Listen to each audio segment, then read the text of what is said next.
Hey guys, I'm Johan Garibay, and I'm a goalkeeper for One Knox Sporting Club, and this is the No Playbook Podcast. All right. Thank you so much for checking out the show. My name is Casey. This is the show where we feature outstanding athletes, coaches, and experts, all from East Tennessee. Today, another soccer episode. Johan Garibay joins the show to talk about One Knox SC. Now, if you've listened to the show in the past, I usually highlight athletes or coaches to talk about recruiting experiences to help future athletes or parents of those athletes understand that whole recruiting process. But pretty cool perspective from Johan today. He talks really about what it's like going from a college athlete that was really successful into making that jump as a pro. So pretty fun.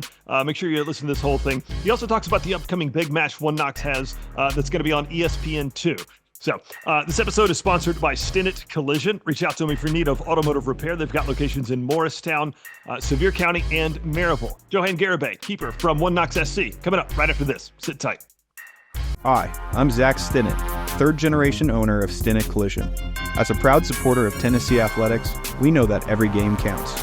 When a collision puts you out of play, we're here to get you back in the game. Family owned since 1965, Stinnett Collision now has locations in Maryville and Sevierville. With double the space and a team of certified technicians, we'll tackle your repairs and get you back on the road in no time. Don't let a collision sideline you. Visit Stinnett Collision today.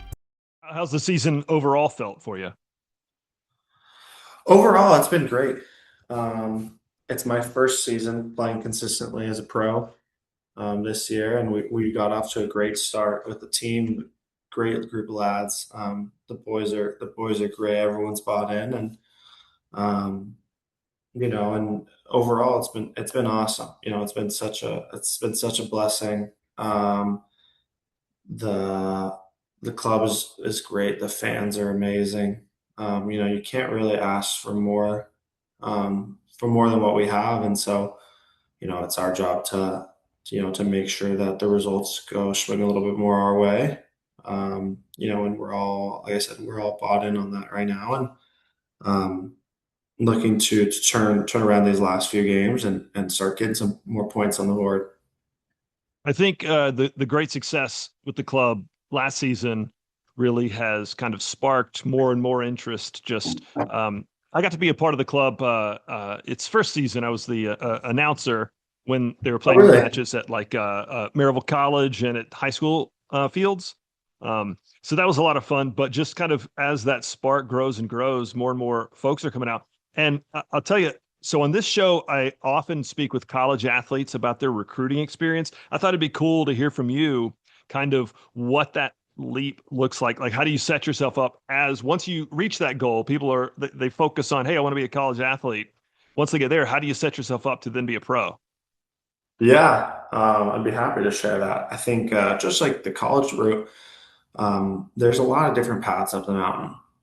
And not every path is going to be. Um, I wouldn't even describe. Let me backtrack. I was going to say easy. No track is easy up the mountain. Right. Um, some of them are going to be a little bit kind of you're going to feel like you're going in circles.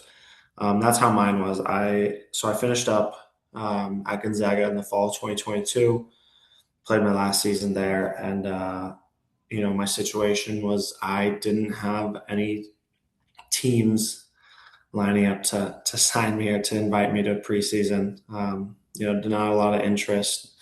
I didn't have an agent, didn't have anything. I had some connections. My coaches were a great help, but a lot of it was grunt work. I was in a position where I wanted to play professionally, and that was my goal for my entire life, going into college. And so once I had finished up college, I needed to put in the work. And, just like the college recruitment, I had to send emails, I had to send texts, kind of just, seeing if anyone would be interested in just taking me on in preseason. I went to combines, I went to open tryouts, I went, you name it. I was all over the place. And luckily in 2024, in the spring of 2023, I got invited to preseason with Sacramento Republic in the USL Championship.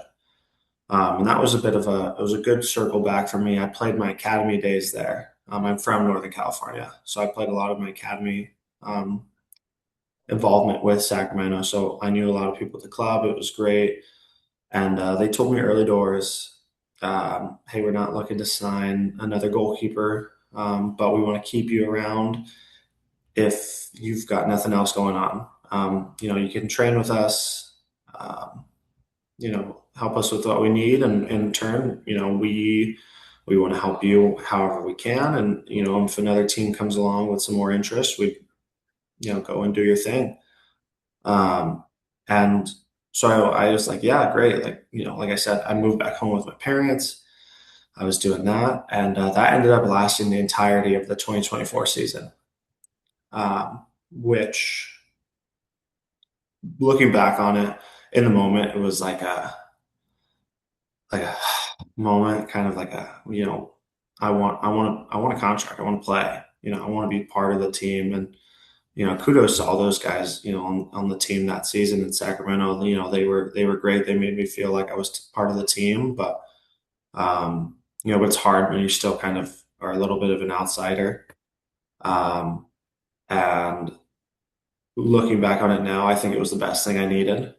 It gave me an introduction to the pro game of saying like, hey, this is a different level now. There's different expectations. There's different, um, you know, necessity of work rates. And so going from there, I ended up after that season going on more open tryouts, going on more, combines to try and get my name out there more. And luckily, through a coach who used to be at Oakland Roots, Peter Davis, he invited me to preseason the following year, got me in contact with Nick Jaramillo here at Knox. And within a week of arriving in Oakland, I was on a plane to Knoxville on trial here. And, it was a really pivotal point in my career. I was leaving home. I'd never been this side of the country, or at this area of the country before. It was now a deal of like, hey, here's your opportunity. I was turning 24 soon and had no professional experience. I was at a point where it's like, hey, this is make or break right here. If it doesn't happen here, maybe we give it another go on next year. But eventually you've got to pack it up, and I can't keep looking for teams the entire life. And luckily, when I got here, I was on trial for a month, and put my head down and try to do the best I can, and ended up earning a contract. And the rest is history. I've been here since. It's so interesting that you've got to put in that manual work, just like high schoolers trying to get recruited.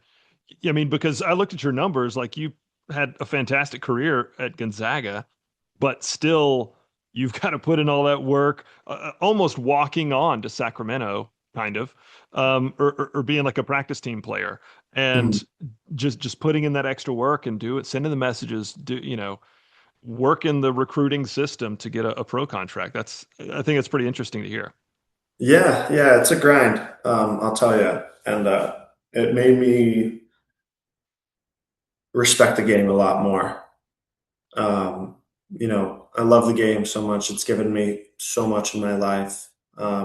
Friends, lifelong friends, teammates, experiences, travel.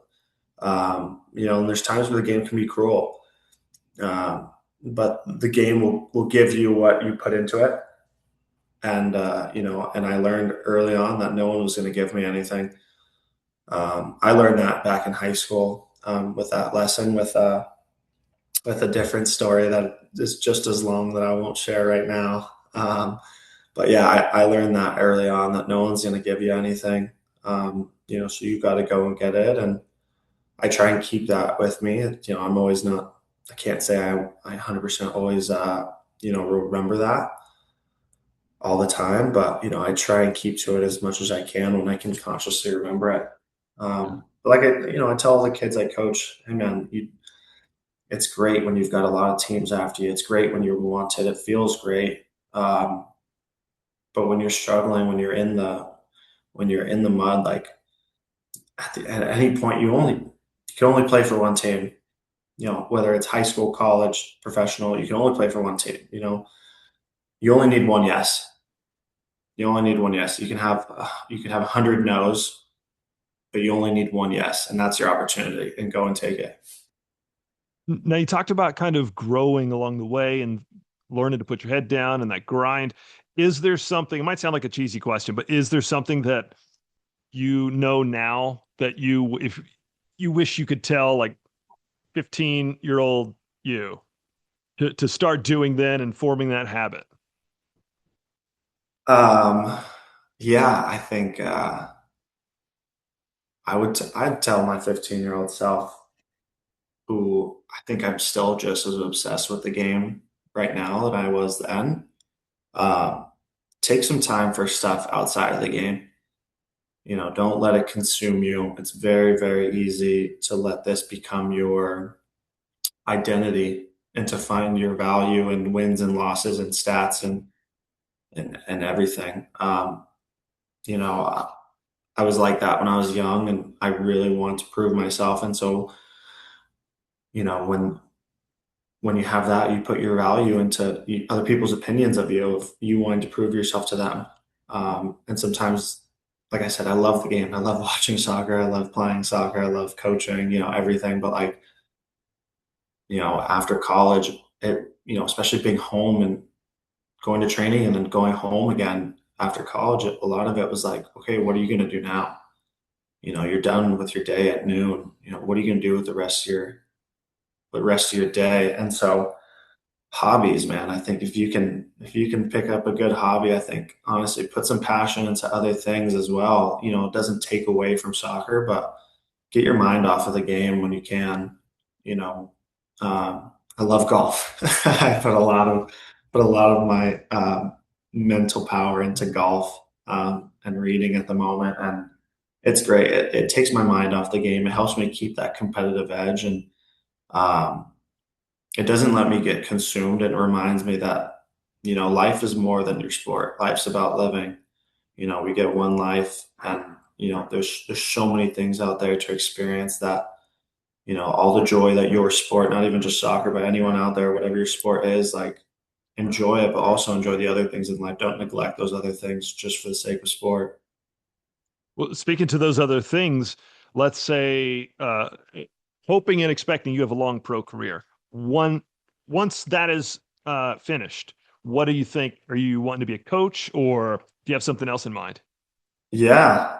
Right now, my plan is to be a firefighter after soccer. Cool. So I'm currently in the process right now of, well, hopefully starting soon. I'm looking, researching all this stuff right now, but I'm obtaining my EMT license at the moment. To become a firefighter. I had that idea a couple years back, and it's really stuck with me. And then, after looking into it and researching and talking to friends who are firefighters, it's something I want to do.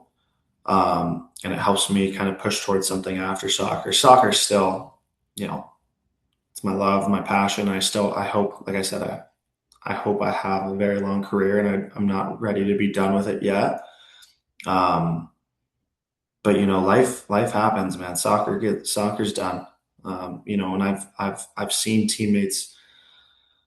I've seen teammates, be done with their careers and, on their own terms. And I've seen teammates be done with their careers that's, out of their control, whether it be injuries or, coaching decisions or, club decisions or even college, everything.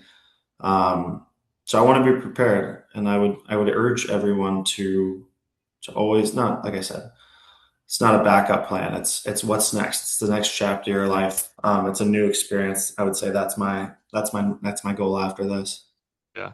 Well, real quick, what do you think of Knoxville? You're a guy from the Pacific Northwest. Like, is this, do you love it here, or is it strange at all? I love it. I love it. Honestly, I was just speaking to my girlfriend about this last week. She's from San Diego. I'm from California. We went to school in Washington and Arizona, and she lived in Hawaii. We've lived so many different places, and we're here in Knoxville together now. And we'd say this is by far our favorite place.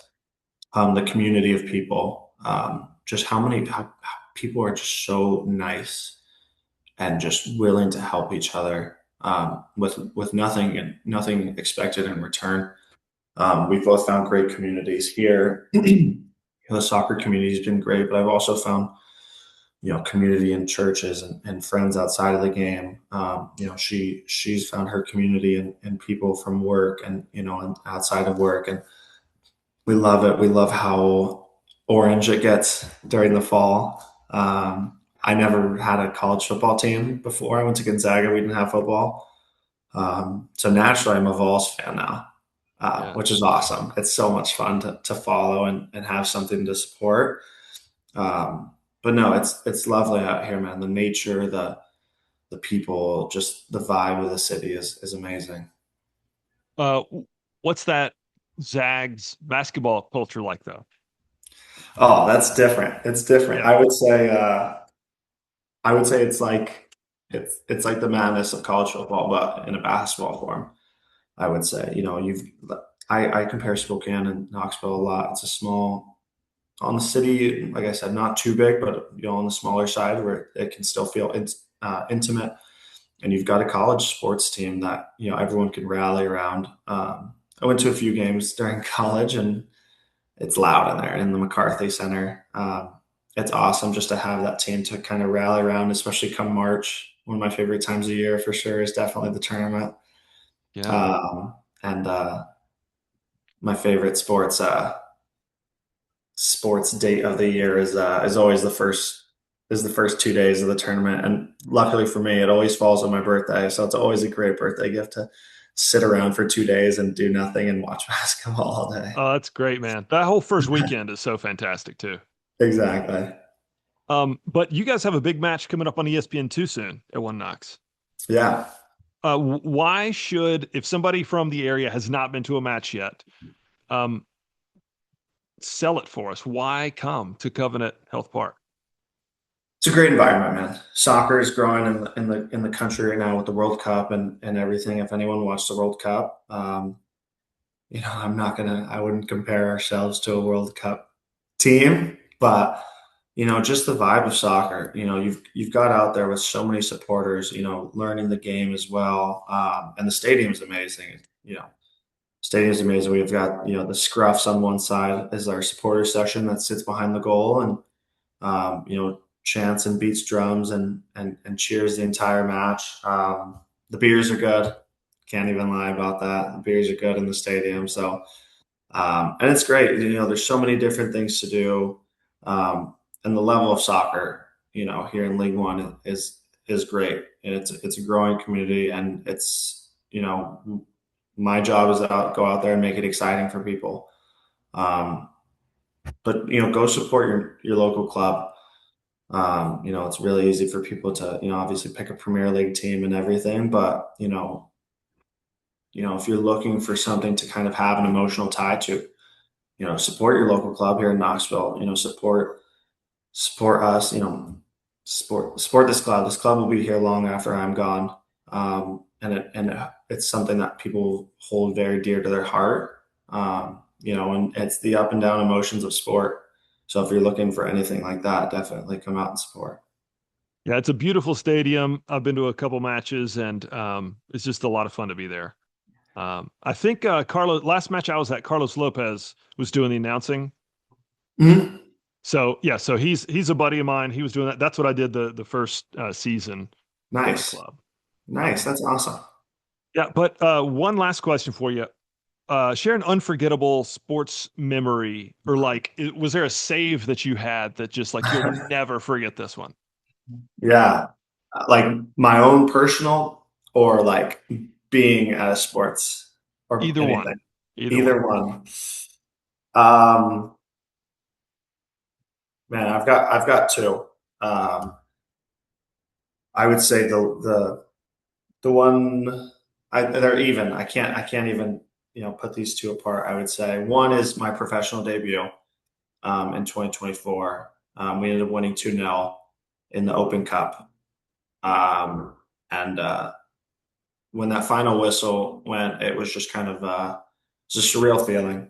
Even just to walk out on the field for the first time was surreal, but to end it with a win and a clean sheet at that um, was it just was a culmination of all the hard work I'd put, and I'd arrived at that mountaintop. But still a lot more work to go, obviously. But um, I felt it was a very proud moment for me, for my family as well. I credit my family to a lot of that, everything. Honestly, not even a lot. A lot of my success has been the support of my family.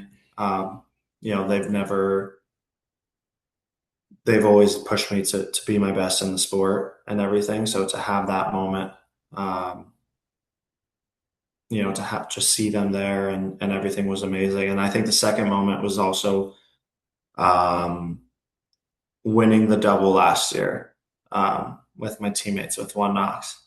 Um, Winning is amazing, obviously, but I think it was more the bond that that team had. Um, we we were such a close knit group, and we still are. I still communicate to a lot of those guys to this day. They're lifelong friends, but the way we were so close together and fought for each other and won it all last year, and just kind of the culmination of all the hard work that we had put together um, was just it was a surreal feeling. Not like I said, not even doing the action, but who you're doing it with, the guys around you. Thank you. I've got a personal question for you. You Yeah, said man. that you found a good church community. Yeah. Um, where is that, if I might ask? So I go to City Church over on Severe Ave, over on the south side of the river. It's like a block away. It looks like it's in an old like Catholic kind of stone building, maybe a block away from Honeybee. Okay. So I go there. I went back in February, and I fell in love with it. And actually, one of the guy who leads worship, his name Eric, is a scruff, one of our supporters. So I got talking to him, and he's a great friend of mine. Now we hang out. We actually just were hanging out this morning. But yeah, no, I found a great community there. He's introduced me to a lot of people, and um, it's good because, like I said, man, this is turning into, if not already, it's turning into a home for me. Mm, This is my third year here, and um, you know, love the people here, and just to have that community there outside of soccer is so important to me. Just to kind of, like I said, step away from the game when you need to. mm. Um, because it gets a lot. I remember how it was in college, just with trying to keep yourself out of the soccer's my identity thing. Yeah. Um, but I would say it's even harder when it's your job.